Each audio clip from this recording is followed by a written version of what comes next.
বলো। কি হলো, এতক্ষণ ফোন তুলছি না কেন তুমি? এই শুয়েছিলাম। জানো আজকে কি হয়েছে?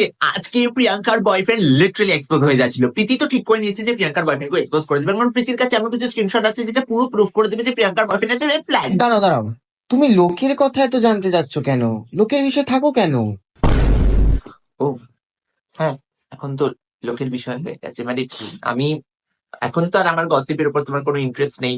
আগে তো খুব শুনতে জানতে চাইছে আমার গসিপের কথা, এখন তো আর আরে বাবা, তুমি নিজের কথা বলো না। কি কথা বলবো তাহলে বলে দাও। একটা কাজ করো, তুমি আমাকে একটা স্ক্রিপ্ট পাঠিয়ে দাও, তাহলে তুমি যে হিসাবে আমাকে চালনা করতে চাইছো তুমি সেই হিসাবে কথাগুলো বলি। তুমি তো সেটাই চাইছো না, এখন আমার কথা তার কোনো ইন্টারেস্ট নেই। প্রথম প্রথম তো বেশ জানতে চাইছে, আমার ব্যাপারে জিজ্ঞেস করতে চাইছে, এখন আমি কিছু বলতে চাইছি নিজের মনে কথা, সেটা আমি বলতে পারছি না তোমাকে, তুমি আমাকে সেখানে বাধা দিচ্ছ।